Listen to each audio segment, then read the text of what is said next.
Hey guys, Zon Fox here, and today we're going to be doing my last betting picks of the 2022 USFL season, as we are finally at the last week of the whole season, the USFL Championship game.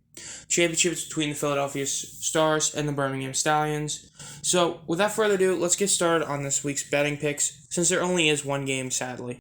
As I mentioned before, the championship game for the 2022 USFL season, the inaugural championship game, is between the Philadelphia Stars and the Birmingham Stallions. These are two teams that, one of them has pretty much been viewed as a top team the whole time, and the other kind of in the middle. Philadelphia Stars come in at 7-4 total, and Stallions at 10-1. Championship game is Sunday at 7:30 p.m. Eastern Standard on Fox. The Stallions are 4.5-point favorites. As for the point spread, the money line there are -189, Stars are +145, and the over/under is 45.5. Now, I'm not going to go against what I said before. I said before in the playoff preview that I thought the Stars were going to go all the way to win the championship, and I thought they were going to beat the Stallions to do it. So, as for the point spread, the Stars clearly are going to cover it for me, and I think the Stars end up winning in the money line.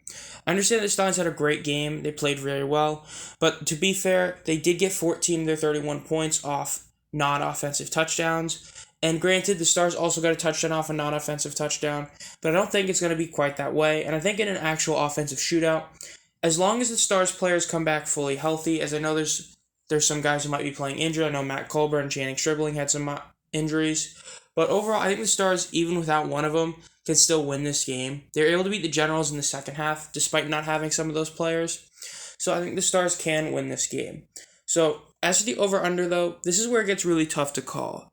Because I was pretty much wrong in both of them last week. And it's one of those where my gut feeling doesn't really have one. I could see this game being an under or an over. But I feel like the saying is always defense wins championships. And I feel like for the first ever championship, that's going to be pretty much what decides it. I think whichever defense plays more outstanding will win it. I think the Stars, with Rodriguez being fully healthy, is good enough to be able to stop that Stallions offense a bit. So I think the Stars end up winning this game. I don't think the Stallions are going to be able to pound the rock as much as they were at the end of that Breakers game. So I feel like this is going to be one of those where, yes, there's going to be a lot of passing, but I feel like that's going to lead to a lot of mistakes. So I'm going to have to say that Stars win, Stars cover the spread, and it will be an under. As for what I did last week, I actually did very solid last week. I was right on both the spread and money line for both games. The over-under, I ended up going 0-2 on, however. So that over-under is going to be at a pretty big hole to start next year. But the spread, maybe we can finish out being only one game below 500 on that. And the money line has continued to grow to a 2-to-1 ratio, which is pretty incredible to have.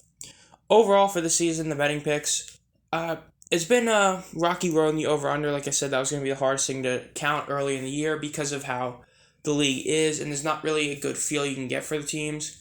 Overall, though, I think I did a decent job in my picks, but, I guess we'll see how they do next year as well. Overall, this has been Zon Fox. Enjoy this content. Want me to know if I upload any videos, especially since I'm going to have to do some, new content, whether about talking the old USFL or some player reviews. Make sure to subscribe and hit the bell, and as always, I'll see you guys next time.